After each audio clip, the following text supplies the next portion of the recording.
Two thugs board a late-night bus and pick on a gentle housekeeper. The whole bus pretends not to see. They shove her, reach for her bag, then kick the calm German shepherd beside her. The quiet man stands up, a 40-year-old Navy SEAL with eyes like winter steel. One move, two bodies hit the floor, but the real danger is just waking up. The dog growls at something unseen, and a strange badge in her bag says, "This wasn't random." Where are you watching from? Comment your city, and please like and subscribe for more stories. The lake town sat under a clean, merciless sky in the far north of America, the kind of place where the air felt rinsed and sharp, and the wind off the water could cut through pride as easily as it cut through wool. Late autumn had already taught the streets their winter posture, shoulders hunched, hands shoved into pockets, breath held close like a secret. Beyond the last row of storefronts, the shoreline glinted, steel blue and calm on the surface, but living underneath, like something ancient pretending to sleep. Up on the ridge above it all, Gavin Rourke lived in a small cabin that watched the town the way a lighthouse watches a restless sea. Quietly, steadily, never blinking. Gavin was 40, about 6'1", broad-shouldered, and built like a man who worked an office job, but never skipped the discipline that kept his body ready. Tight strength, not showy muscle. His face had that clean American sharpness, angular cheekbones, a strong jaw, no beard at all, like it had been chiseled by hard choices and colder mornings. His dark brown hair was kept in a neat undercut, always tidy, always clean, as if order in small things could keep chaos from crawling back into bigger ones. His eyes were blue-gray, deep and watchful, carrying a quiet sorrow that didn't spill, only settled, an expression that made people speak softer without knowing why. He didn't talk much. He observed first, measured second, and only then let words leave his mouth, and even then they arrived like spare change, minimal, necessary, and oddly heavy. He wore one outfit the way some men wore a wedding ring, because it said who he was even when he didn't want to say it out loud. A long-sleeve camouflage top and matching camo pants, fitted and disciplined, layered under a dark, practical vest in deep red that looked like a signal flare against the muted world, as if he wasn't trying to hide from anything.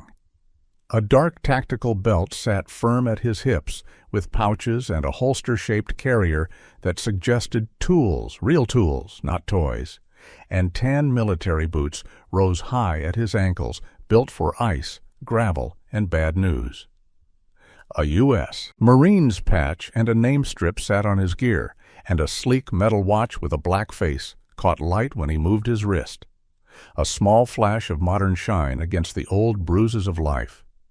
The only thing about him that ever betrayed discomfort was his left shoulder, which sometimes tightened in the cold, a lingering ache from a past injury that never announced itself loudly, only reminded him on nights when the wind got arrogant.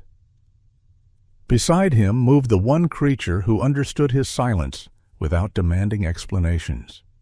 Ash, a 5-year-old male German shepherd, big and powerful, around 40 kilos, black and tan, but darker than most, with a heavy sweep of black across the back like a shadow laid by a giant hand. Ash's ears stood upright as if listening to the future, and his amber-brown eyes had depth, the kind that made strangers feel judged and forgiven at the same time.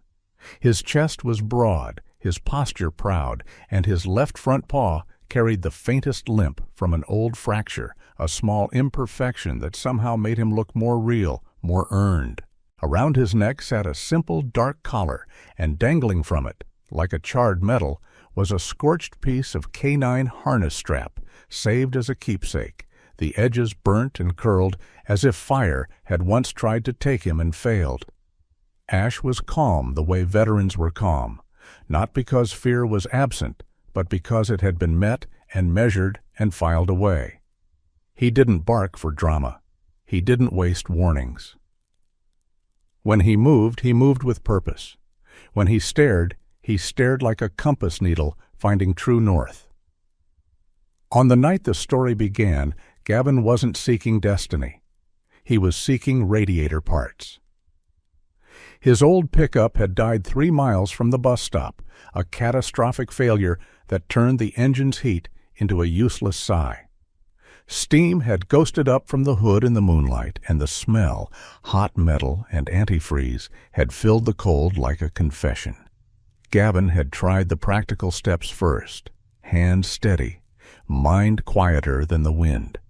But cold is a tyrant, and machines are no more loyal than people when their time comes. Out on that empty road he had a choice: freeze with his truck like a stubborn romantic, or take the late bus into town and buy what he needed before the morning turned the world into glass. He chose the bus because survival was not a storybook virtue to him. It was a rule. The bus stop was a cracked slab of pavement under a flickering light, wind sweeping in from the lake like it had a personal grudge. The bus arrived with a tired hiss and a groan of hydraulics, exhaling stale heat and the smell of damp coats. Behind the wheel sat the driver, Bernie, heavy-set, middle-aged, with a rounded face weathered by long shifts and bad coffee. His eyes had that worn-out squint of a man who'd seen too many late-night arguments and not enough gratitude. He glanced at Gavin's red vest and camo with skepticism, then at Ash with open suspicion, as if the dog might produce paperwork and audit him. "You got a ticket for the dog?" Bernie asked, voice flat and practiced, hand hovering near the lever like he was deciding whether to open the door wider or close it on the whole problem. Gavin didn't raise his voice. He didn't flare. He simply met Bernie's gaze with that steady blue-gray calm, and the driver felt, without understanding why, like he was facing someone who had already dealt with worse than a bus policy. Gavin showed his military ID and gestured lightly to Ash. "Working dog," he said, low and even. "He stays out of the aisle." Ash sat at Gavin's heel with the discipline of a statue, only the slightest twitch of his ears betraying that he was measuring every sound and scent. Bernie grunted, not so much convinced as too tired to pick a fight with a man who looked like he could dismantle the fare box with his hands and put it back together for fun. "Fine," he muttered. "Just keep him close. I don't need a lawsuit tonight." Gavin nodded once, a small courtesy, then guided Ash to the rear. The bus was sparsely populated, a teen boy in a puffy jacket staring into his phone like it might save him from real life. An older woman with silver hair tucked under a knitted hat, clutching a grocery bag as if it contained her last warm memory. A man in work boots dozing with his chin on his chest, the smell of sawdust clinging to him like a second skin. No one looked up for long. In small, cold towns, people learned that attention could be expensive. Gavin chose a seat near the back exit, angled so he could see the entire interior in the reflection of dark windows, habit guiding him like an old hymn. Ash curled at his feet, shoulder brushing Gavin's boot, and for a moment Gavin let himself believe the night would remain ordinary. A broken truck, a bus ride, a quiet return. That belief lasted exactly 2 stops. At the next stop, the door hissed, and the wind shoved in a young woman who looked like she had been walking through life with her breath held. Her name was Belle Sutton, mid-20s, petite and tired in a way sleep could not fix. Her hair, brown, loosely gathered in a low, messy tie, had strands escaping around her face, and her skin had that pale, hard-working tint that came from fluorescent lights and late shifts. She wore a cheap gray winter coat, puffed at the seams, practical and worn, and underneath it the hint of a simple uniform top, nothing fancy, just the kind of clothing meant to clean up other people's comfort. Her eyes were dark and bruised with exhaustion, but not dull. They carried a shy alertness, like a small animal that had learned the world could lunge. She clutched a cloth bag packed with folded linens, the strap digging into her shoulder, and she moved toward an empty seat with the careful politeness of someone used to taking up as little space as possible. As Belle stepped deeper into the bus, Ash's head lifted. Not a bark, just a change in gravity. His ears tipped forward, and his gaze followed Belle's bag, not her face. Gavin noticed. He always noticed. He watched Ash the way a sailor watched a weather shift. It wasn't fear in the dog's posture. It was recognition. Something about that bag carried a scent that didn't belong to folded towels and lemon detergent. Gavin told himself it was nothing. Service dogs sometimes reacted to anxiety, to stress, to the sharp salt of human fear. But Ash wasn't looking at Belle's trembling hands. He was looking at the bag like it was a door someone had painted over. Belle sat, shoulders caving inward, and she stared out the window as if the dark could offer privacy. Gavin returned his gaze to the reflections, trying to let the bus ride be what it was supposed to be. Then the bus stopped again, and the noise arrived. Two men got on like they owned the air. The first, Kip, was wiry, jittery, with restless eyes and a mouth that never seemed to close. He wore an oversized, flashy jacket that looked expensive in the same way fake gold looked expensive. Loud, brittle, begging to be noticed. The second, Drew, was a hulking presence in a dark hoodie, broad as a refrigerator, expression slow and heavy, as if thinking was work he resented. Drew's hands were big enough to make violence look effortless. Kip slapped his palms together, laughing too loud. "Man, it's freezing out there," he shouted, not really to anyone, just to prove he could take up sound.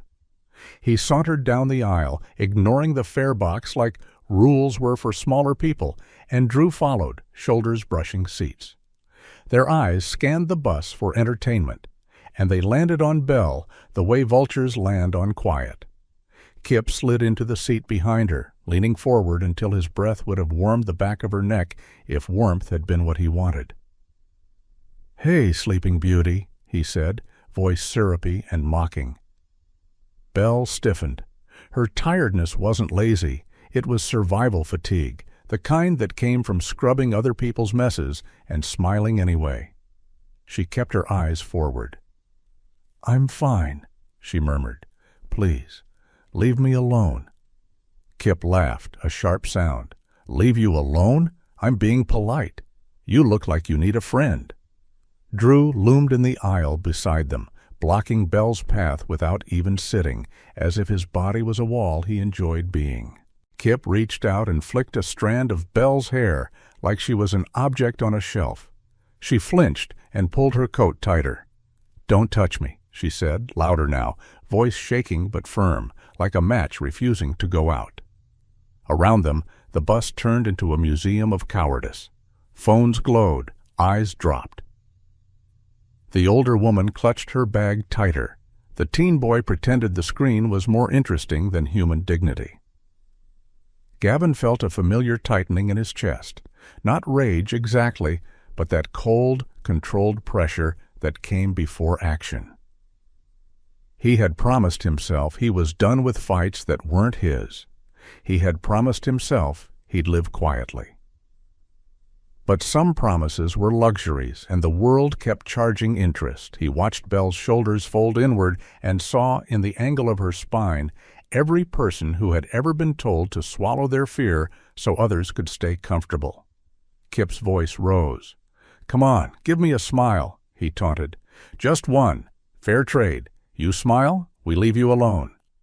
Belle's hands clenched around her bag strap. Her eyes glistened, not quite tears, not yet, but close. Gavin's mind ran through options the way it always did. Verbal command, physical positioning, timing. He wasn't eager to be seen. He wasn't eager to be recorded.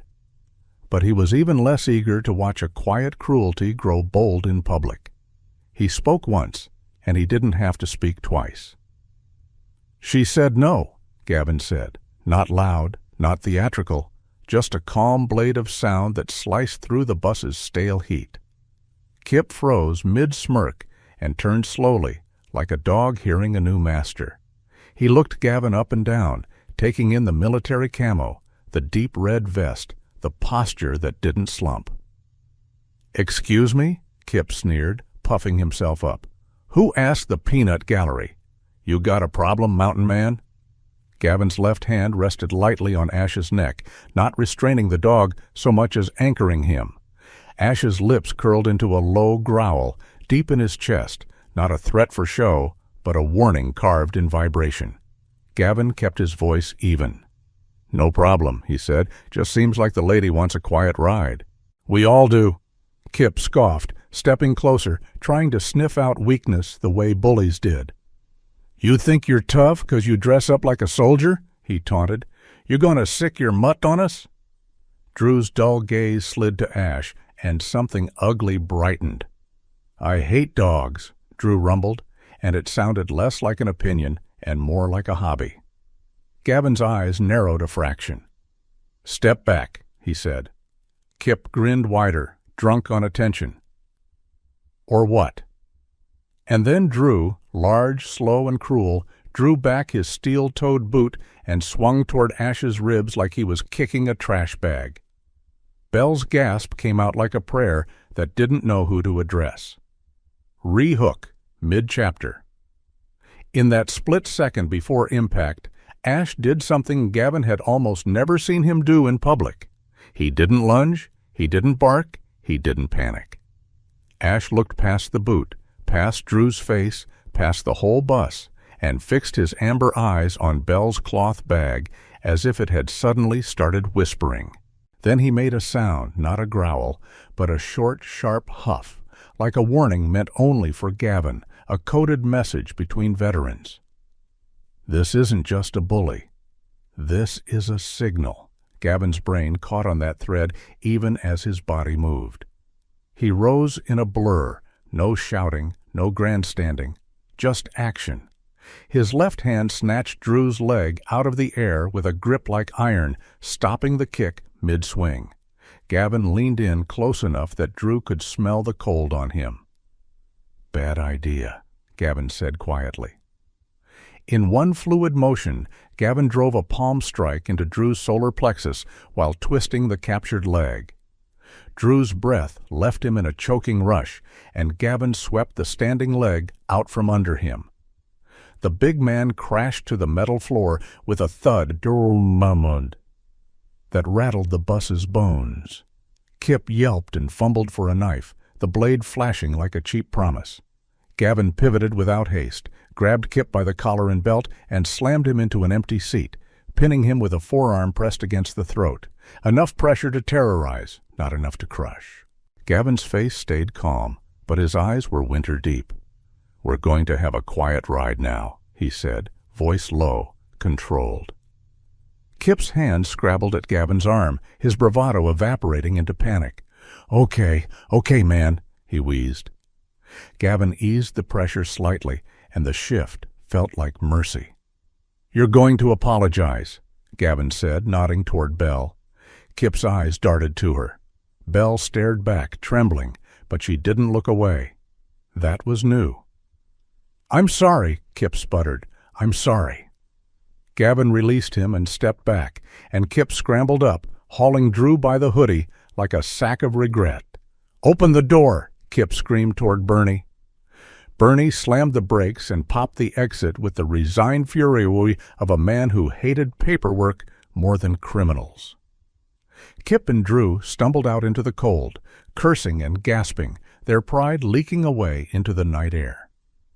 As they hit the sidewalk, Kip turned his head just enough to let Gavin see the glow of a phone in his hand, thumbs moving fast. It was a small motion, almost nothing. Yet Ash's growl returned, quieter now, like distant thunder that promised a storm later. Gavin sat back down as if he had merely adjusted in his seat. His baseball cap hadn't moved, his breathing didn't look rushed, but inside his thoughts were not calm. He hated being seen. He hated being pulled into other people's messes. Yet he also hated what happened when decent people sat still and waited for someone else to be brave. Across the aisle, Belle's hands trembled so hard the strap of her bag squeaked. Gavin looked at her with a steady gentleness that didn't ask for gratitude. "You okay?" he asked. Belle swallowed hard and nodded once, eyes wide. Thank you," she whispered, and the words sounded like they had to climb out of a well. Gavin gave a small shrug, dry humor flickering in the corner of his mouth like a match in wind. "I wanted a quiet ride," he said, and it was almost a joke, except it was also the truth. A few passengers had their phones raised, recording, hungry for drama they would never intervene in. Gavin lowered his gaze, letting the brim of his cap shadow his eyes. The bus rolled on, and the air inside felt slightly lighter, like the cabin of a ship after someone had finally spoken against a storm. Yet Gavin's unease did not fade with the adrenaline. It sharpened. Ash sat rigid now, ears rotating, reading the bus's noises like a code. The dog's attention kept drifting back to Belle's bag, and Gavin couldn't ignore it anymore. He had learned long ago that Ash didn't fixate on nothing. Ash's instincts were not superstition. They were mathematics made of scent and memory. Belle hugged her bag to her chest, as if it was the only thing keeping her upright. Gavin watched her posture, how she folded inward, how she kept her knees together, how she took up as little room as possible. She moved like someone who'd been taught that visibility was dangerous. That alone made Gavin's jaw tighten. When the bus finally neared the denser grid of town, streetlights turning the snow-dusted sidewalks a dull gold, Belle stood as if to get off, but she hesitated, glancing behind her like she expected Kip and Drew to reappear from the dark with friends. Gavin felt something he didn't like. Responsibility, creeping up like frost. He kept his voice low, so only she and Ash would hear. "Do you have someone meeting you?" he asked. Belle shook her head. I walk," she said softly. The words were brave and small. Gavin exhaled, and for a second the cold ache in his shoulder returned like a reminder. You can leave, or you can do the right thing and pay the cost. The bus slowed at a stop near a row of dim storefronts. Belle stepped toward the door. Ash rose too, not pulling, not straining, just moving as if the decision had already been made. Gavin followed because sometimes a dog's body tells the truth before a man's mind admits it. Outside, the wind slapped them like a rude relative. Belle's cheeks reddened instantly. She clutched her bag and began to walk, quick and small. Gavin kept a respectful distance, not close enough to scare her, not far enough to abandon.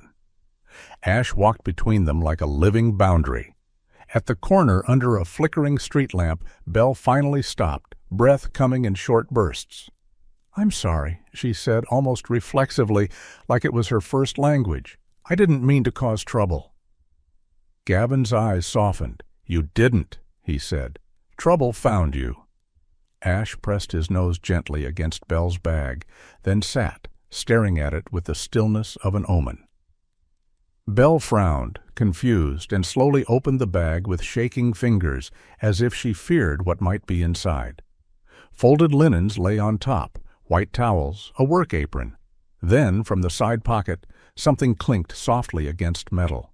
Belle's fingers went pale as she pulled out a small, heavy badge, polished, unfamiliar, stamped with a corporate logo. North Star Logistics. It was not hers. She stared at it like it had bitten her. The street lamp's light caught the badge's edge and flashed, bright as a warning star. Belle's mouth parted and a quiet, frightened breath escaped. I've never seen this before," she whispered. But even she didn't fully believe herself, because the universe had a cruel sense of timing. Ash stared at the badge, ears forward, body still, as if looking at the exact doorway he had sensed earlier on the bus. Gavin felt the night tilt. The bus incident hadn't been random. The thugs hadn't been hunting boredom. They had been hunting this. Somewhere out there, Kip's phone message was already traveling like a bat through the dark, carrying their location to someone who didn't shout or laugh, someone who moved quietly, the way real danger always did. Gavin looked down at Ash, and Ash looked back with those amber eyes that seemed to say, "This is the thread. Pull it, and the whole hidden tapestry comes down." Under the cold street lamp, with the wind off the lake prowling around their ankles, Gavin realized the late bus ride had not ended when the door closed behind him. It had only begun. Gavin kept a respectful distance as Belle walked under the street lamp's sickly halo, the wind off the lake worrying at her coat like a hand that didn't know when to stop. He didn't crowd her. Men who meant well could still feel like traps when a woman had spent too long being cornered. And yet he didn't vanish either. Ash moved between them with quiet authority, a dark-backed German shepherd shaped like discipline itself, amber eyes scanning the street the way a compass scans the world for true north. The dog's faint limp on the left front paw became more noticeable on the uneven sidewalk, but it didn't slow him. It only made his steadiness feel earned. Gavin's tan boots made small, controlled sounds on the pavement, and the deep red of his sleeveless vest looked almost comical in the town's muted colors, like a warning label that refused to blend in. His face stayed calm, clean-shaven, sharp-jawed, and unreadable, but his blue-gray eyes kept gathering details the way winter gathered breath. Silently, relentlessly. 2 blocks ahead, he guided Belle toward a pocket of brightness, an all-night diner wedged beside a gas station, windows fogged with warmth, neon sign buzzing Blue Heron Diner as if the letters were tired of holding themselves up. Inside, the air smelled of coffee, onions, and mercy. A jukebox in the corner played something old and cheerful, the kind of song that sounded like it was trying to convince the world it wasn't cold. Belle hesitated at the door, shoulders shrinking. Gavin opened it and stepped aside, letting her enter first. Ash followed without pulling, tail low, posture calm, the scorched fragment of old canine strap at his collar swinging like a small burned metal. The waitress behind the counter looked up with the reflex of someone who had seen everything and decided to keep working anyway. Her name tag read Marla, and she wore her age like armor, late 40s or early 50s, hair the color of dark honey pulled into a messy bun, pale freckled skin, sharp eyes softened by exhaustion. She had a quick, appraising stare that landed on Gavin's camouflage, his red vest, the U.S. Marine's patch, then settled on Ash with a flicker of caution. "No trouble," Gavin said before she had to ask, voice low and even, the voice of a man who didn't use volume to borrow authority. Marla's gaze shifted to Belle's trembling hands, and something in her expression turned from wary to quietly protective. "Honey, you look like you've been chased by the devil and his 2 dumb cousins," she said, not unkindly, and the humor, dry, blunt, almost maternal, made Belle's eyes sting harder than the cold had. "Sit, warm up. Coffee's not a miracle, but it tries." Belle slid into a booth, clutching her cloth bag like it might suddenly explain itself. Gavin took the opposite seat, angled so he could see the door, the windows, and the reflection of the parking lot lights. Ash settled at Gavin's boots, head up, ears rotating, a breathing statue that somehow made the booth feel safer. Marla poured coffee without waiting for an order and set a small basket of crackers down like a peace offering. "On the house," she said. "You can pay me later in not dying." Belle managed the smallest laugh, more air than sound, but it was a crack in the dam. She wrapped her hands around the mug as if heat could crawl into her bones and convince them to stop shaking. Gavin watched her carefully, not like a predator, but like someone who had learned that trauma spoke in the body first, and the mouth second. "Tell me what's true," he said quietly. "Start with your name." "Belle," she whispered. "Belle Sutton." Her voice had the tired grit of someone who cleaned other people's rooms and slept in a place too small to hold dreams comfortably. She explained that she worked nights at Aurora Haven, the lakeside resort where rich people pretended to be simple for a weekend. She was housekeeping, linens, towels, bathrooms, the invisible labor that made comfort look effortless. Her uniform wasn't glamorous, it was practical, and her hands, though she tried to hide them, showed the faint redness of constant cleaning chemicals. After her shift, she had helped push a laundry cart near the delivery corridor, the place where shipments came and went like secrets. There was a jacket, she said, brows pinched in confusion. A delivery guy's jacket, I think. Someone tossed it on the cart by mistake. I grabbed it to return it, but then the bus came. And she opened her bag with careful fingers and drew out the badge again, letting it rest in her palm beneath the diner's harsh light. North Star Logistics, embossed and clean, heavier than it should have been, as if it carried responsibility by the ounce. I found it in the side pocket, Belle said. I thought it was a staff thing. Or, I don't know, I didn't want someone to lose it. Gavin didn't touch the badge. He studied it like a map. His blue-gray eyes narrowed slightly, not with anger, but with calculation. He had lived long enough to know that powerful people often hid behind boring names. Logistics, holdings, trust. Words that sounded harmless until you learned what they moved, what they owned, what they buried. Ash leaned forward and sniffed the cloth bag, then the badge, then the air around Belle's coat. The dog's nostrils flared once, and he made a soft, displeased sound deep in his throat. Not a growl at people, but a warning at a smell. Gavin caught it immediately. "What is it?" Belle asked, voice thin. Gavin didn't answer yet. He watched Ash's focus shift from the booth to the diner's back window, as if the dog were listening to the parking lot silence. "Kip and Drew," Gavin said after a beat, naming the men from the bus the way one might name a pair of storms. They weren't looking for entertainment. They were looking for that. Belle's shoulders tightened. "I didn't even know it was in there," she said, and she sounded ashamed, as if innocence were a failure. Marla returned with a plate of fries and slid it between them. "Eat," she ordered Belle, then glanced at Gavin. "If this is the part where someone says, 'Call the cops,' I'm going to remind you that the cops around here take their sweet time unless the trouble happens in a rich person's driveway." It wasn't hatred in her voice, just a tired, local truth, said the way one talked about snow. It fell. You dealt with it.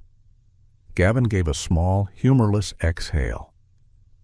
"I was thinking the same," he murmured, and Marla's brows lifted in surprise at being agreed with. Gavin's caution wasn't paranoia for sport. It was the earned suspicion of someone who had seen systems bend under money and fear. Small towns could be kind, but they could also be tightly knotted, and knots didn't always untie when you pulled on them. Sometimes they strangled. Belle reached for her phone, intending, she didn't know what, maybe to call a friend, maybe to call God. The screen lit and her breath caught. A message had arrived from an unknown number, stark as a threat scratched into frost. "Tra thee, dung lam ngui tot." Belle's face drained of what little color it had regained. Her fingers went numb around the phone. They found me," she whispered. "How?" Gavin's gaze sharpened, not at her, but at the invisible net around them. He remembered Kip's glowing screen as the thug stumbled off the bus. He remembered Ash's low thunder of warning. "They didn't find you," Gavin said quietly. "They followed the badge." He leaned forward, lowering his voice further. "Listen to me, Belle. You did nothing wrong, but now you're holding something someone else thinks belongs to them. That's why they came loud. The people behind them come quiet." Rehook came not from Gavin's words, but from Ash. The dog rose without command and walked to the booth's edge, staring toward the diner's payphone mounted near the restrooms. A relic that still worked because the owner didn't trust cell towers during storms. Ash's posture changed, ears forward, body rigid, amber eyes fixed not on the phone itself, but on the wall beside it. Gavin followed the line of Ash's stare and noticed something most people would ignore. A small sticker half-peeled on the wall, a shipping label someone had slapped there absent-mindedly. North Star Logistics, the same clean font, the same star-shaped emblem. Belle hadn't seen it. Marla hadn't seen it. But Ash had, as if the symbol carried a scent all its own. In that moment, the diner stopped feeling like a random safe stop and started feeling like a crossroads, a place where the same unseen hand had passed before. Gavin felt the hair rise on the back of his neck. Not fear, but recognition. Fate didn't always arrive with trumpets. Sometimes it arrived with matching logos in places that shouldn't match. Ash returned to the booth, pressed his muzzle lightly against Gavin's knee, then looked back toward the window again, as if asking, "Are you paying attention now?" Gavin made a decision with the calm of a man stepping into cold water. "We're not calling local police tonight," he said. Belle's eyes widened. "But I'm not saying never," Gavin cut in gently, and the gentleness mattered because it made the firmness tolerable. "I'm saying not yet. Not until we know what we're dealing with. Not until we have something that can't be lost in a desk drawer." He pulled a small notepad from his pocket, creased, practical, and wrote down the number that texted Belle. He asked Marla for a pen and a napkin, then, without drama, had Belle write the time, the bus route, and what she remembered about the delivery corridor at Aurora Haven. Belle's hand shook, but writing steadied her. It turned panic into facts. Marla hovered like a guardian deity with coffee refills, her tough humor now tempered with real concern. "If you're going back to that resort," she said, voice lower, "don't go alone." Gavin's mouth twitched. "That's the plan." Belle swallowed hard. "I just want to return it," she said, eyes shining. "I don't want trouble. I don't want any of this." Gavin's blue-gray eyes softened in a way that suggested he understood too well. "Sometimes returning the thing is what causes trouble," he said. "But we can choose where we stand when it arrives." He slid the badge back into Belle's bag, deeper now, wrapped in a clean towel from her own supplies, like hiding a cursed coin in cloth. "We'll go to Aurora Haven," he said. "We'll see who panics when you try to hand it over. Panic tells the truth faster than paperwork." Belle nodded, though fear still lived behind her eyes like a storm behind clouds. Gavin paid for the fries and left Marla a tip too big for diner food, an unspoken thank you for warmth and witness. Marla didn't protest. She only said, "Stay visible. Darkness loves private corners." Outside, the parking lot was a sheet of cold light and long shadows.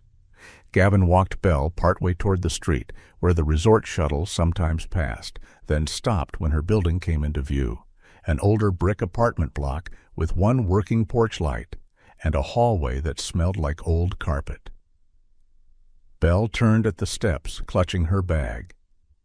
"Why are you helping me?" she asked, voice small. Gavin didn't romanticize it. "Because you were alone," he said simply, "and because my dog says this isn't over." Ash stood at Gavin's side, ears up, body still. Then, as if to underline the sentence, Ash looked down the road and held his stare a fraction too long. Gavin followed the dog's gaze and saw it, a car idling far down the block with its lights off, just a dim silhouette against the night. It didn't move. It didn't need to. The message had already been sent. The hunt had already started. Ash's amber eyes stayed fixed, counting the silence like footsteps. Gavin's hand rested on Ash's collar, steady and grounding. He watched the dark car the way he watched the lake in winter, knowing calm surfaces could still hide sharp teeth. "Get inside," he told Belle, voice gentle but absolute. Belle hurried in, and the door shut behind her with a thin final sound. Gavin turned away, Ash at his heel, and the cold wind off the lake seemed to whisper the same lesson over and over. A target wasn't chosen by weakness alone. Sometimes it was chosen because it carried the wrong piece of truth at the wrong time.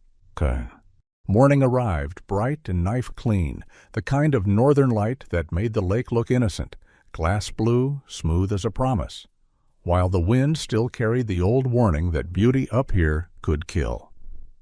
Gavin drove the borrowed town sedan he'd coaxed from a tired mechanic at dawn, an unremarkable gray thing that wouldn't announce itself the way his red pickup would.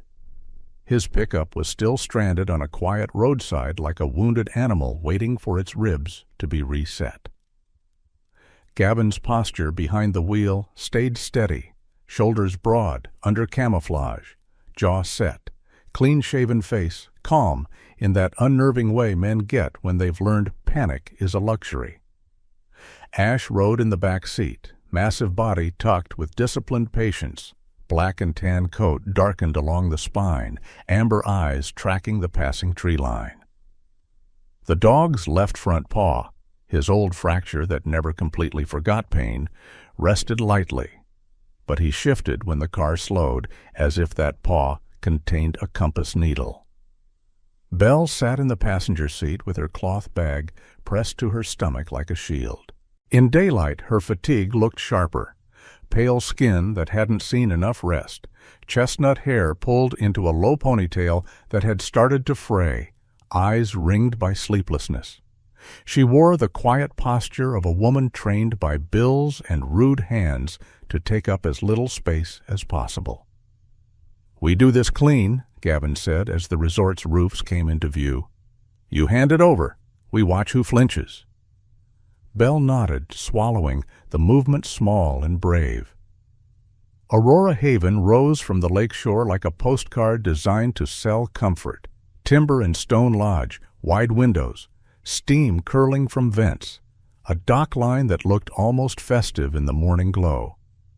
But behind the glossy front, the delivery side was a different country. Concrete, metal doors, pallets wrapped in plastic, forklifts whining like restless insects. Trucks idled inside, exhaling diesel into the cold. Gavin parked where he could see the loading area without sitting too close, and he waited for his body to map the scene the way it always did, angles, exits, blind corners. There were security guards posted near the rear, 2 of them, wearing black jackets with the resort's logo. Yet their stance didn't match a hospitality job. Their eyes didn't wander the way bored guards' eyes wandered. They watched with the stillness of men used to command, and they touched their earpieces too often for it to be casual. "Those aren't here for stolen towels," Gavin murmured. Belle's throat tightened. Ash's ears lifted, and his tail lowered, the first sign of a storm gathering inside him. Belle stepped out with Gavin a pace behind, not looming but present. Ash followed close, collar tag clinking softly, the scorched fragment of old canine strap at his neck catching sunlight like a burned ribbon. As they walked toward the staff entrance, Belle's hands trembled so badly she had to curl them into fists. "I just want to give it back," she whispered. "Then I want my life again." Gavin's blue-gray eyes softened with something like pity, because he understood the cruelty of that wish. "We'll try," he said, and it sounded honest precisely because it didn't sound guaranteed. They entered the staff corridor where warmth smelled of detergent and lemon cleaner. A bulletin board displayed cheerful notices, holiday banquet sign-ups, a lost scarf, a reminder to smile. Belle led them toward the laundry office, but the door was closed, and a laminated sign read, "Manager in loading area. Ask security." That small reroute, so minor to anyone else, made Ash pause. He stopped so abruptly Belle almost collided with him. The dog's hackles rose in a slow ripple, and he stared down the hallway that led toward the loading dock, nose lifted, nostrils flaring. His body became an arrow. "Ash?" Belle breathed. Gavin crouched beside the dog, his hand resting briefly at Ash's neck. not a restraint, more like a grounding touch between two veterans of different species. "What do you smell?" Gavin murmured, as if Ash might answer in English. Ash didn't look back. He stared as if listening to a door that hadn't opened yet. Belle reached into her bag and pulled out the North Star badge, intending to do what she came to do. But Ash's focus sharpened so fiercely it felt like a command. He stepped toward a narrow, unmarked metal door beside a utility closet. No resort logo, no cheerful sign, only a keypad and a card reader scuffed by frequent use. Belle frowned. That isn't for staff," she whispered. "I've never—" She didn't finish because Ash pressed his nose near the reader, inhaled once, then looked at Belle's hand, holding the badge. He made a short, insistent sound, half warning, half urging, like a dog asking a human to stop pretending the obvious wasn't obvious. Gavin's eyes narrowed. "Try it," he said. Belle's mouth went dry. "What if—" "If it doesn't work, we walk away," Gavin said. "If it does, we learn why they wanted it." Belle hesitated, then slid the badge through the reader. A soft beep answered. The lock clicked. The door opened a fraction as if the building itself had exhaled. Belle froze, shock washing through her. "It opened," she whispered, voice cracking. Gavin felt the cold settle in his gut, not fear, but clarity. This wasn't a lost employee ID. It was a key. And somewhere, Kip and Drew were just the noisy hands of someone who needed that key back. Gavin didn't charge in like a movie hero. He leaned in, listening first. The air beyond smelled different, cooler, metallic, faintly damp, as if it lived closer to the lake's bones. Ash stepped forward but didn't bolt. He moved with the controlled caution of a working dog trained to clear danger. Gavin kept Belle behind him. The corridor beyond wasn't decorated. It was raw utility. Concrete walls, exposed pipes, humming lights. A service tunnel ran under the resort like a hidden throat. On one wall, a faded map labeled Maintenance Access, Authorized Personnel Only. Ash's paws made soft sounds on concrete, and his breathing deepened, steady but alert. They followed the tunnel to a door that opened into a cold storage antechamber. Industrial freezers on one side, stacked pallets on the other. Someone had tried to make it look boring. Cardboard boxes labeled Winter Relief, blankets and heaters with a friendly snowflake logo, but Gavin's eyes caught the details that lied. The tape wasn't the kind charities used. The pallets were strapped with military-grade bands. The boxes were too uniform, too pristine, like costumes. Ash sniffed one crate and sneezed, then gave a low rumble that sounded like disgust. Gavin slid a finger under a box flap and lifted just enough to see. Inside, foam cutouts holding hard shapes, metal components, compact rotors, battery packs, a sealed case stamped with serial numbers. Not blankets, not heaters. Pieces of a machine that could fly, watch, and deliver harm from above. Another crate held smaller packages in sealed mylar labeled in sterile code, equipment meant for someone who didn't want fingerprints. Belle stared, face blanching. That's not relief," Gavin finished softly. "No." His voice held a bitter humor, the kind that arrives when reality is too ugly to meet without a shield. Unless their idea of charity is delivering nightmares. Ash turned his head toward the tunnel behind them. His ears pivoted, catching something human. Footsteps, distant but approaching, measured and purposeful. Not the casual clatter of staff. Gavin's body went still. He could almost see the timeline branching. If they stayed, they'd be trapped. If they ran, they might still be hunted, but they'd be alive. He glanced at a small black dome in the corner. Camera. Its lens was angled directly at them. A faint red indicator blinked once. Facial recognition didn't need sirens, it only needed time. "We're out," Gavin said. Belle's eyes widened. "But we saw enough," Gavin murmured, voice calm like a prayer spoken through clenched teeth. Now we leave with our lungs working. He guided Belle back toward the tunnel, and Ash moved ahead, choosing the path with uncanny certainty. The dog paused at a junction where two service routes split, one toward the staff corridor, one toward a narrower maintenance chute. Ash sniffed the air, then turned left, pushing through a low door into a tight passage lined with pipes. Gavin followed without question. He trusted Ash the way sailors trusted stars. Behind them, a door opened. Voices, male, clipped, irritated, echoed faintly. Check the camera feed. Someone's in the tunnel. Belle's breath hitched. Gavin didn't run yet. Running made noise. He moved fast, controlled, the way he'd learned in places where noise meant death. The passage narrowed, then opened to an exterior service hatch behind the resort, half hidden by stacked lumber and a dumpster that reeked of old food. Ash nosed the hatch, and Gavin shoved it open with his shoulder. Cold air slapped them like punishment, but it also tasted like freedom. They slipped out into the bright morning, sunlight so beautiful it felt obscene. They moved along the edge of the property, keeping the lodge between them and the loading dock. A forklift beeped somewhere, oblivious. Guests on the front porch laughed into their phones, unaware of the lie sleeping beneath their feet. When they reached the far fence line and Belle, still clutching her bag, stumbled on a patch of frozen grass. The badge slipped from her grasp and skittered across the ground like a fallen coin. Ash snapped his head down and pinned it under his paw, and when Gavin reached to pick it up, Ash refused to lift his paw. Instead, the dog stared at Gavin with an intensity that felt almost human.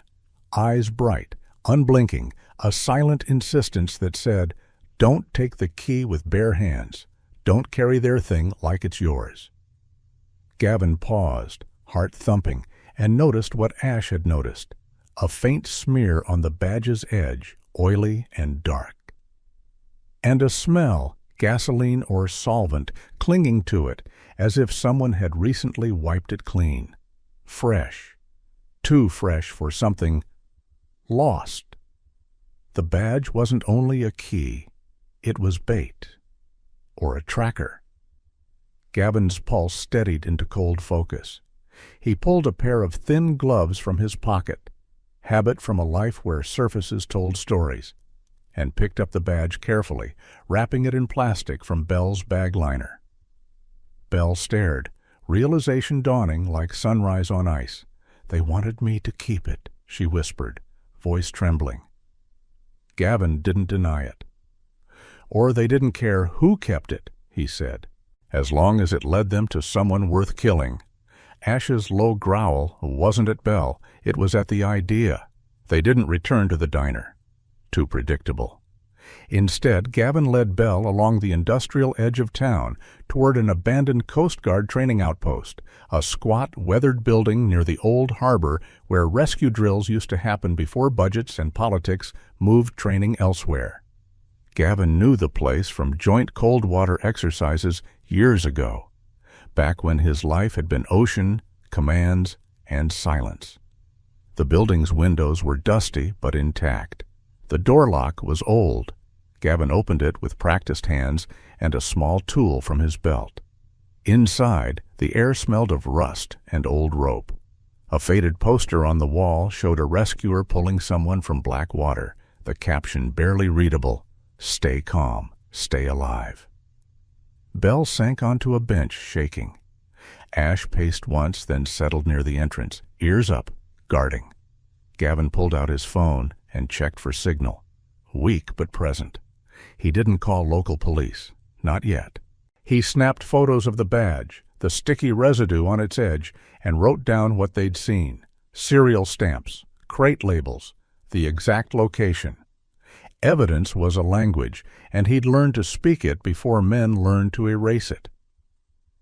Outside, the morning stayed bright, almost laughing at their fear, but the sound that drifted into the outpost, faint, rhythmic, approaching, was not laughter.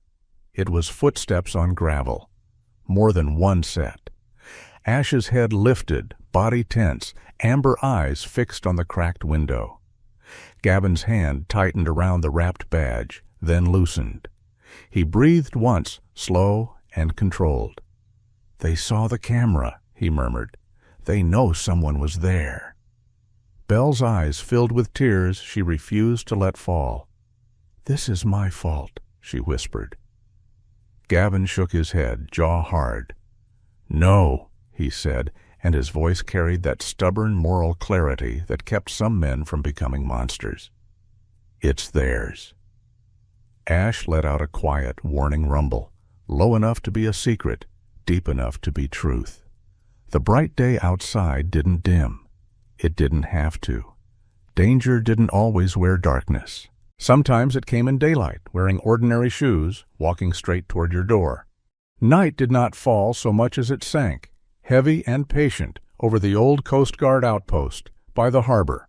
The lake wind found every crack in the building's tired bones and whistled through them like a warning hymn. Inside, the air tasted of rust, old rope, and the faint ghost of diesel that never truly leaves working docks. Gavin moved with the cold discipline of a man who had learned to keep fear in his pocket like a folded map. He checked the doors again, then the windows, then the angles of shadow where a flashlight beam would betray a face. His clean-shaven jaw looked sharper at night, the kind of American handsomeness carved by fatigue and restraint, and his blue-gray eyes, deep, watchful, quietly mournful, held the same expression they'd held on the bus, not rage, not panic, but a steady refusal to look away. Belle sat on a bench under a broken poster that read, "Stay calm, stay alive." In the dim light, she seemed smaller than she had in daylight, her pale skin washed almost silver, her chestnut ponytail slipping loose. But the trembling in her hands had changed shape. It was still fear, yes, but no longer the helpless kind that asks permission. It was the kind that starts looking for exits. Ash stood at the doorway like a living barricade, a 5-year-old German shepherd built like a working legend. About 40 kilos of muscle and duty, black and tan coat dark along the back, amber eyes so deep they looked like they had seen fire, and decided to remember it. His left front paw carried that old fracture, a faint limp that only showed when he shifted weight. And at his collar, the scorched canine strap fragment rested like a war medal. He didn't bark. He didn't whine. He listened. Gavin cleaned a shallow scrape on his own forearm where a sharp edge in the service tunnel had kissed skin. He used a small first aid kit from his belt, efficient, almost gentle. Belle watched him like watching someone tie a knot in a storm. You don't look scared," she whispered. Gavin gave her a brief glance that held a dry, almost unfair humor. "That's because my face is trained," he said. "My insides are a separate department." Belle almost laughed, almost. It came out as a shaky breath. Gavin crouched beside her, lowering his voice. "Listen, you did not choose this, but you can choose what you do next." He held up 2 fingers. "Rule 1, don't be lured by light. People think light means safety. At night, light means target." He held up a 3rd. "Rule 2, listen for shoes, not voices. Voices can lie. Shoes tell the truth." Belle nodded, absorbing each word as if it were a plank laid across a ravine. "Rule 3, Gavin said, and his eyes softened. "Don't apologize for wanting to live." That one hit her hardest. Her throat tightened. For years she'd been trained, by poverty, by employers who smiled with sharp edges, by strangers who touched her shoulder too long, to apologize for existing. Here, in an abandoned building that smelled like old rescues, a man in camouflage told her her life didn't require permission. Outside, a distant engine rolled along the harbor road, then faded.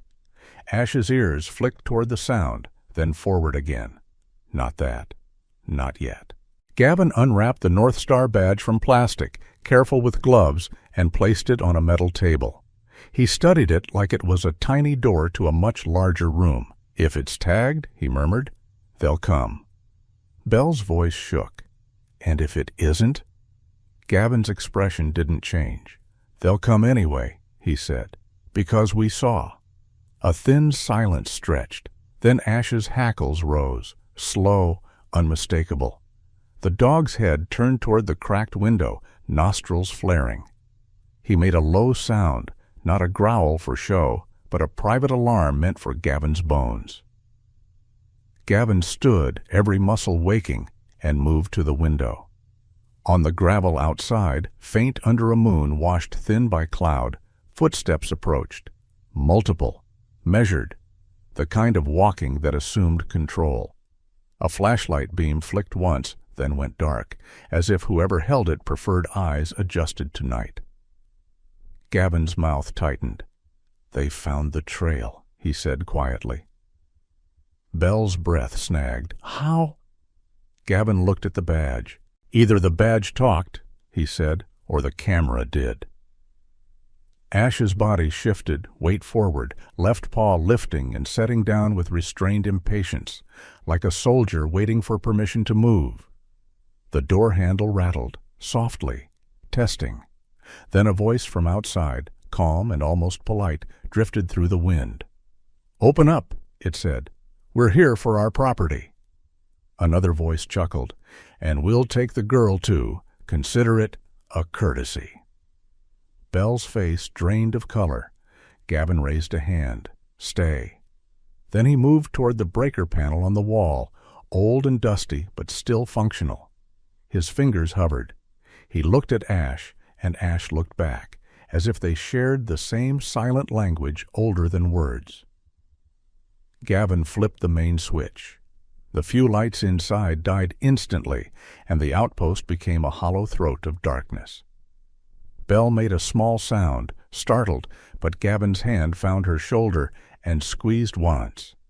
"Steady. Dark is ours," he whispered.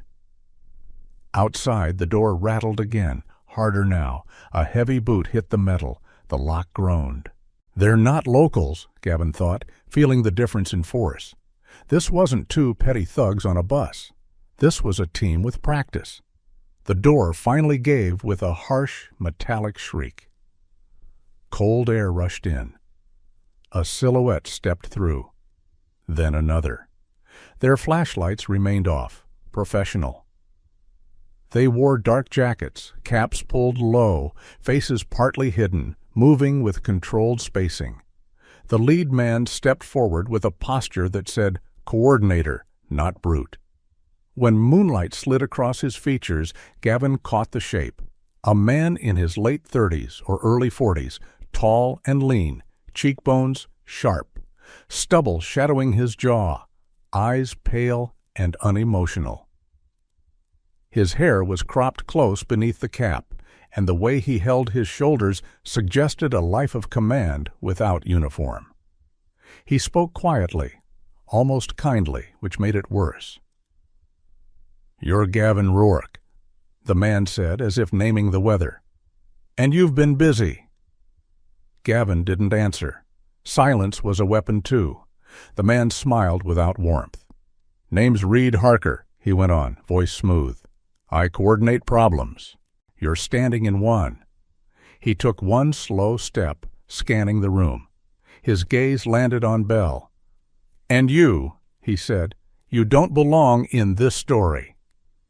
Belle shrank back, but she didn't run. Her fear had become fuel, just like Gavin promised.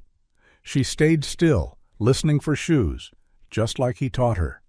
Ash appeared from the darkness like a shadow with teeth, not lunging, just positioning, blocking the line between Reed and Belle. Reed's eyes narrowed slightly. "Pretty dog," he said, conversational. "Shame if something happens." Gavin's voice came low, controlled. "Leave," he said. Reed chuckled again, soft as frost. "We're taking the badge," Reed said. "We're taking the phone." He tilted his head toward Belle. "And we're taking the witness. You can walk away. You can even tell yourself you did the noble thing by surviving." Gavin's jaw flexed. That line was bait, designed to hook pride, shame, and duty all at once. Gavin didn't bite. He moved, almost imperceptibly, shifting his weight so the steel stairwell to the second level sat behind him like a chess piece. Ash mirrored him, staying between Belle and the intruders. Two of Reed's men spread out, their shoes scraped lightly on concrete, quiet, trained. Belle's eyes flicked to their feet, as if reading a curse by its letters. Gavin had one advantage: this building, its angles, its old rescue equipment, its blind corners. He stepped backward, drawing them deeper, away from Belle. Reed followed with a predator's patience. A third man broke off to flank right, toward the stairwell. Belle saw him, and her throat tightened. She moved instinctively, but Gavin's hand lifted. No. Wait. Ash's ears pinned back as he scented the flanker. The dog's body trembled with contained action, not with violence, but with something stranger. Ash suddenly sat, not a cower, an obedient sit. In the darkness, with hunters in the room, the big German shepherd sat as if in training, amber eyes fixed on Gavin. For half a heartbeat it looked wrong, too calm. Then Gavin understood. Ash wasn't freezing. Ash was holding. He was keeping his body still so the faint clink of the scorched strap at his collar would stop, so the men wouldn't track sound. A dog, an animal people called instinct, was choosing discipline over impulse, like a vow. Belle felt tears prick her eyes because the sight of it did something holy to her fear. It turned it into belief. If the dog could be that brave without even knowing the word brave, then maybe she could be brave too. Gavin gave the smallest nod, thank you, and that nod was a whole conversation. The flanker reached the stairwell, a dark shape on metal steps. Belle was cornered by the railing, the old steel cold against her back. The man's silhouette raised an arm, gun low, ready to snap up. Gavin moved fast, but he wasn't close enough to stop the first motion. Ash exploded from the sit like a spring uncoiling, a black and tan blur crossing concrete. His left paw landed with a tiny hitch, the old fracture flashing pain into muscle, but it didn't slow him. He launched, not at the man's throat, Ash wasn't trying to kill, but at the man's wrist. Teeth met forearm. The gun hand jerked. The muzzle swung away from Belle by inches that felt like miles. The shot fired anyway, loud, brutal, shattering a dusty window and sending glass sprinkling like ice. Belle screamed once, then clamped her mouth shut, remembering Gavin's rule. Noise gives you away. Gavin was already there, closing the distance in 2 strides. He drove his shoulder into the man, pinned him against the railing, and wrenched the weapon free with efficient cruelty. The man grunted, collapsed, stunned. Ash released and backed off instantly, obeying without a word, chest heaving, eyes fierce. Reed's voice cut through the chaos, suddenly sharp. Enough. He stepped forward, raising his own weapon now. In the dim, his pale eyes looked almost colorless. Dog dies next time, he said, tone flat. Gavin stood between Reed and Belle, gun angled down, controlled. Next time, Gavin replied, voice ice calm, you won't have time to talk. Reed's mouth twitched. He wasn't used to people who didn't fold. He glanced toward the man on the floor. Move, Reed barked to his team. We came for the badge. We're leaving with something. Gavin's mind raced. He didn't want a shootout with Belle in the room. He needed leverage, not blood. He threw a small metal object, an old flare casing, across the room into a corner. It clattered loud, sharp. One of Reed's men reflexively turned. Ash took the cue and bolted the opposite direction, slamming a paw against a stack of loose boards that toppled with a crash. For a second, the room became confusion, sound and shifting shadows. Gavin used that second like a blade. He closed on Reed, struck hard with the gun hand, not firing, but using the weight. Reed staggered, more surprised than hurt. Gavin grabbed his jacket, yanked him forward, and shoved him face first against the wall. Reed's gun skittered across concrete. Ash was there instantly, standing over it, not touching, just guarding, eyes saying, "Try it." Reed froze. Gavin pressed the muzzle of his own gun near Reed's ribs, not to kill, only to make listening mandatory. "Where does the shipment go?" Gavin asked, voice quiet. Reed laughed once, breathless, the sound ugly. "You think you're stopping it?" he spat. Gavin didn't answer the pride. He asked again, softer, "Where?" Reed hesitated. The pause told Gavin everything. Reed knew, and Reed feared losing control more than he feared a gun. Gavin shifted the pressure slightly. Reed exhaled, and words came out like cold smoke. "At dawn," Reed said. "The point near the old lighthouse. Rock Spit. North side. Boats run quiet. Trucks meet. You're too late." Gavin's eyes didn't change. "Maybe," he said. "But you just told me where truth sleeps." Reed's lips curled. "And you just signed your dog's death warrant," he hissed. Ash's ears lifted at the venom in the voice, and he gave a low, rumbling warning that made the room feel smaller. Gavin restrained his next impulse, the old instinct to finish the threat permanently. Instead, he did what the living do when they want tomorrow. He planned. He zip-tied Reed's wrists with a strip from the outpost's old gear, hauled him to the floor, and pulled Bell back into the darkest corner. Reed's remaining men hesitated, 2 of them still upright, bodies tense, eyes calculating. They didn't rush. They weren't heroes either. They were paid, and paid men often prefer not dying. Gavin's phone buzzed once. No signal, no help. He needed someone he could trust without broadcasting. He reached into his pocket and pulled a small waterproof notebook and pencil. Old habit. He wrote coordinates and time, then typed a short message on a different device, a battered emergency radio the outpost still had, tuned to a local lake patrol frequency used by volunteer responders. He didn't call the sheriff directly. He didn't say names. He kept it clean. Suspicious cargo transfer at dawn, near Old Lighthouse Rock Point. Request discreet observation. Coordinates attached.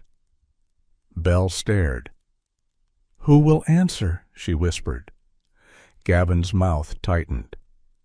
"Someone who still believes the lake doesn't belong to criminals," he said.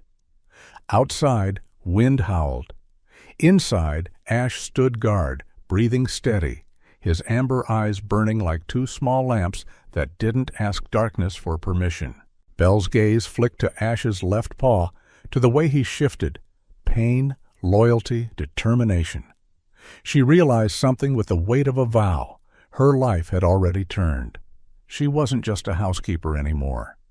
She was a witness, a hand on a curtain, a breath that could pull it down. Gavin looked at her, and for the first time that night, his face softened. "You did not disappear," he said quietly. "That's how they win. You stayed." Belle's eyes filled. She nodded, and the nod was shaky but real. The chapter ended with the outpost dim and breathing, Reed bound and glaring, the hunters regrouping outside in the night, and dawn waiting somewhere beyond the lake like a blade about to shine. Dawn arrived the way it often does in the far north, bright, indifferent, almost innocent. The lake lay open and steel blue, not frozen yet, but cold enough to punish a careless hand in seconds. A thin mist hovered near the shoreline, turning every sound into something distant and mythic, as if the world itself were holding its breath for a verdict. The old lighthouse stood on its rocky spit like a single pale eye that refused to blink. Its paint was weathered, its rails rusted, its windows clouded with years, but it carried that stubborn dignity of structures built for storms, built to keep strangers from dying. Gavin watched it from the shelter of scrub pines and broken stone. His posture was steady, broad shoulders squared beneath his red dark tactical vest, camouflage sleeves tight along his forearms. The clean line of his undercut hair and his smooth, unshaven-free jaw made him look almost too composed for the mess they were walking into, but the blue-gray eyes gave him away.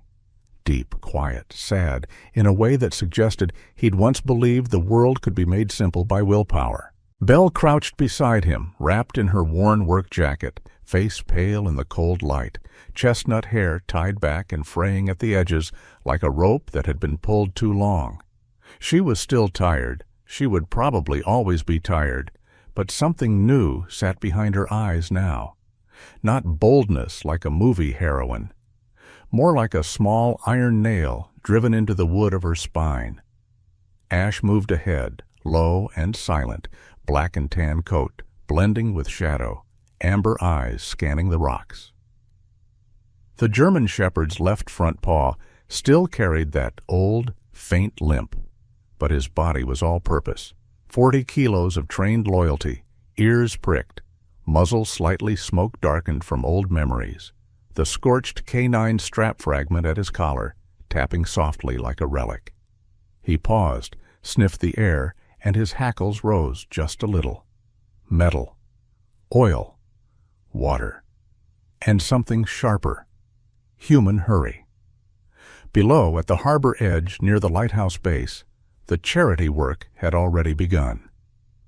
2 trucks sat near the gravel turnout, their tires muddy, engines idling low. Men moved with practiced efficiency, unloading sealed crates marked winter relief and emergency supplies. The labels looked generous in the new sun, bright as good intentions. But the men's faces didn't match the words on the boxes. They worked like people who hated witnesses. A barge, low and flat, bobbed near the rocks where the water deepened, its deck cluttered with straps and tarps. A small motorboat hovered between shore and barge like a nervous insect. Gavin's mind traced the pattern. Transfer from land to water, water to somewhere quieter, and then the crime would wear a new outfit and call itself logistics. He didn't move in like a lone hero. He wasn't interested in winning a fight that would cost Belle her life or Ash his. He was interested in time and proof, the 2 gods criminals fear most. Behind them, the old outpost sat miles away, with Reed Harker bound and furious, and Gavin's quiet message already sent to a lake patrol frequency that might, if the world still had a few decent bones, bring someone to this exact place. The problem with help is that it is always late by nature, so Gavin and Belle had to stretch the minutes like thread. Belle's eyes stayed on the lighthouse. There's a panel," she whispered, voice thin from cold. "A storm siren. The resort uses it for drills sometimes. The old lighthouse system still ties into the backup power down here. I saw it when I cleaned the event hall last spring. They have a manual switch." Gavin glanced at her. In another life, she would have dismissed her own memory as just housekeeping. Now she offered it like a blade. "If you're sure," he said. Belle swallowed. "I'm sure." Ash looked back at them once, amber eyes catching the sun, and for a heartbeat, Belle felt as if the dog was approving her courage the way an old priest approves a confession, not with drama, but with presence. They moved. Gavin stayed low, using rocks and brush for cover, shifting with the silent economy of someone trained to treat open ground as an accusation. Belle followed, heart banging, but she remembered the rules. Don't chase light. Listen for shoes.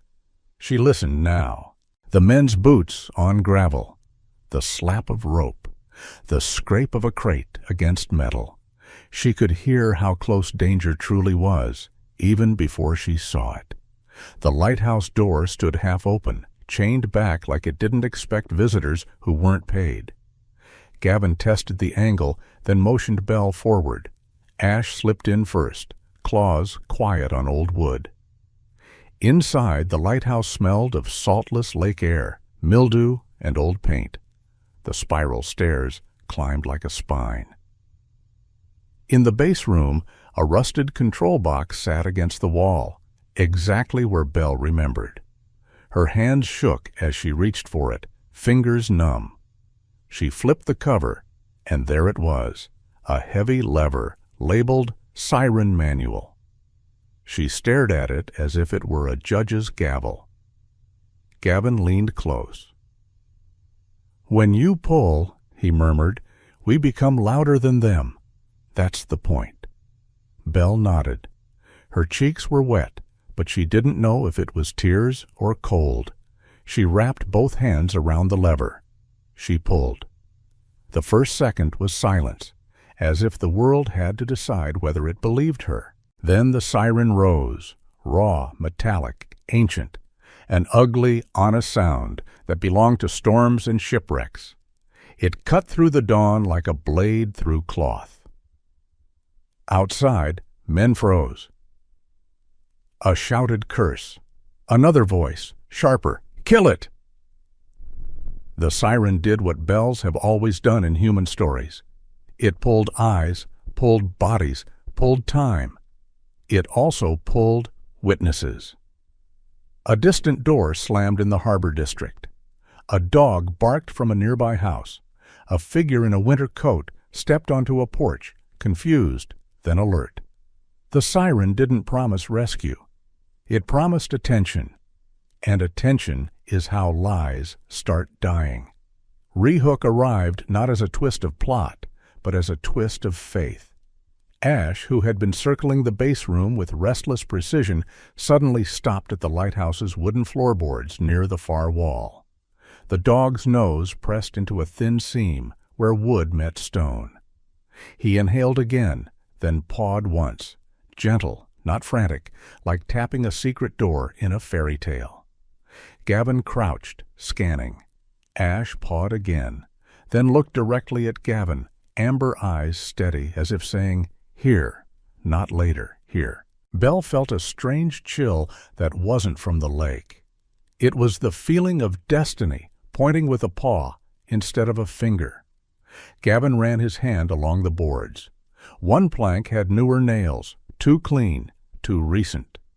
He worked the edge with his pocket knife, careful and fast. The plank lifted. Beneath it, a hidden cavity yawned like a mouth. Inside sat a waterproof bag, heavy and deliberate. Gavin pulled it out. Belle's breath hitched. In the bag, a small ledger with shipping codes, dates, route abbreviations, a metal thumb drive, and a compact hard drive wrapped in foam. Proof. Not, I think, not maybe. Proof with weight and teeth. The siren wailed above them like a furious guardian angel. Outside, the smuggling crew was no longer just annoyed. They were hunting. Boots pounded toward the lighthouse. The door banged open, and cold air rushed in with anger. Reed Harker stepped into the base room, face tight, pale eyes flashing. He looked more disheveled than before, his cap gone, stubble shadowing his jaw, and his jacket collar up against the wind. He moved like a man who hated losing control more than losing money. Behind him, two men followed, tense and armed. Reed's gaze locked onto Belle first. "You," he said, voice low and venom smooth. "I offered you an exit." Belle's legs wanted to fold, but the iron nail in her spine held. She didn't speak. She didn't apologize. Gavin stepped forward, body between Belle and Reed, gun not raised theatrically, but ready. Ash placed himself slightly ahead and to the side, the living geometry of protection. Reed's eyes flicked to the bag in Gavin's hand. "Give it," he said. "You don't even know what you're holding." Gavin's mouth barely moved. "I know enough," he said. Reed's smile returned, thin as ice. "Then you know this ends with her," he said, nodding at Belle. His men shifted. One started angling toward Belle like a wolf testing a fence. Ash's ears pinned back, a low growl vibrating in his chest, a warning from deep earth. Gavin's voice stayed quiet. "Back up," he said. Reed's man hesitated. Then the siren died abruptly. Someone outside had reached the box or cut a line. Silence slammed into the room, sudden and terrifying. In that silence, another sound entered. The distant wail of approaching engines, not one, but several. A patrol SUV's tires on gravel. Another vehicle. Then a horn. The kind of urgent noise that says, "You are no longer alone." Gavin didn't relax. He never relaxed too early. Reed heard it too. His face tightened. "You called," Reed hissed. Gavin didn't answer. Reed's attention snapped to Ash. "Move the dog," he spat to his men. One man lifted his weapon slightly, not aiming yet, but deciding. Ash's body tensed, weight shifting to his stronger legs, left front paw set carefully. He was ready to trade pain for time again. Gavin stepped, redirecting. "Don't," he said, voice like a steel door closing. Reed's eyes darted, calculating escape routes. He reached for Bell in a sudden lunge, desperate now. The witness mattered more than the cargo. Bell flinched, but she held her ground just long enough for Ash to move. The German shepherd surged forward, not to kill, but to block, shoulder and chest slamming into Reed's legs, forcing him sideways. Reed stumbled hard against the wall. Gavin seized the moment, drove him down, pinned him with controlled force. "Stay down," Gavin said. Outside, the first responders arrived in a clatter of doors and shouted commands. A uniformed Lake Patrol officer burst into view, breath fogging, hand on holster, eyes wide with that look decent people get when they realize evil has been living quietly beside them. Behind him came another officer, older, heavier, mustached, face drawn with disbelief, and then two more vehicles, lights flashing against the pale dawn. The smugglers outside scattered, some caught mid-run between rocks and shoreline, others frozen by the sudden flood of witnesses. The barge crew tried to push off, but a patrol boat cut the waterline, horns blaring, forcing them to idle in place. The scene snapped into a new shape, not a secret operation, but a public crime. Bell stood in the lighthouse doorway, shaking, watching men in winter relief jackets get pulled down onto gravel. She expected to feel triumph. What she felt instead was a strange grief. Grief for the version of herself who had always believed she had to stay quiet to survive. Ash returned to her side, panting lightly, amber eyes scanning until he confirmed she was still standing. Then he leaned his shoulder gently into her knee, grounding her like a warm stone. Gavin stepped out after the officers took control, his face still composed, but something in his eyes eased, just a fraction. He handed over the bag of evidence with careful gloves, explaining only what mattered. An officer asked his name. Gavin hesitated, then gave it, as if names were another kind of risk.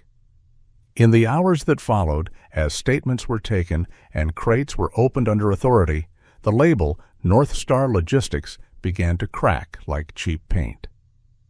Bell sat on the lighthouse steps wrapped in a blanket offered by a female paramedic, young, freckled, hair tucked under a knit cap, voice gentle but brisk. The paramedic gave Bell hot coffee and didn't ask her why she'd been targeted, only if she was hurt. That kindness almost undid her. Gavin sat nearby, Ash at his feet, the dog's head resting on his paws, eyes half-lidded like a guardian who finally allowed himself a breath. Bell looked at Gavin and, with a small smile that carried both humor and something sacred, said, "So, this all started because your truck broke." Gavin exhaled, a dry warmth returning. "Next time it breaks," he said, voice low, "I'm walking. Less chance of dragging the entire universe onto a night bus." Belle laughed softly, surprised by her own sound.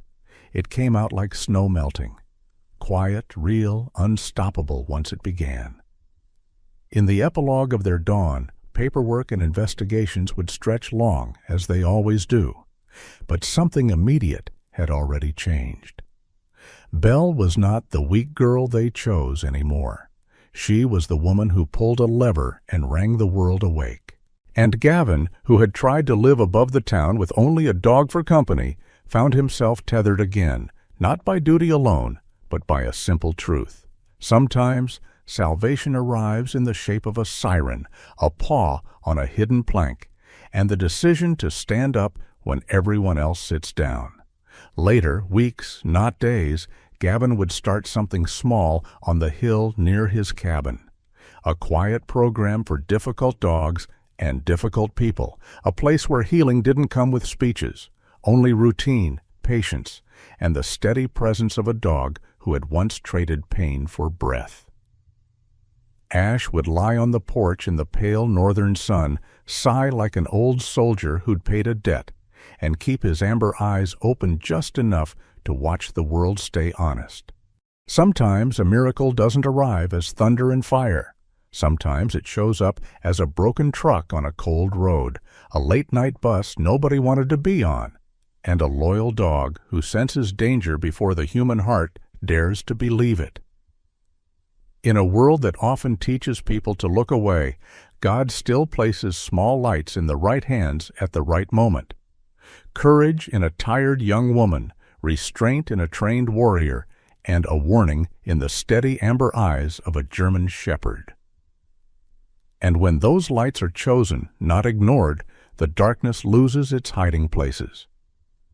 If you are living through ordinary days that feel heavy, work, bills, loneliness, fear, remember this: God's guidance is often quiet. It may be a nudge to speak up, a tug to check on someone, a voice inside that says, "Do the right thing, even if your hands shake." The same God who parts seas also strengthens knees on a bus aisle. The same God who answers prayers in grand ways also answers them through small acts of protection, kindness, and truth. If this story moved you, share it with someone who needs hope today. Leave a comment and tell where you are watching from, or tell about a moment when you felt God's help in the middle of an ordinary day. And if you want more stories of courage, loyalty, and second chances, subscribe to the channel and turn on notifications so you don't miss the next chapter. May God bless you and your family, guard your steps, calm your storms, and place loyal love beside you when you need it most.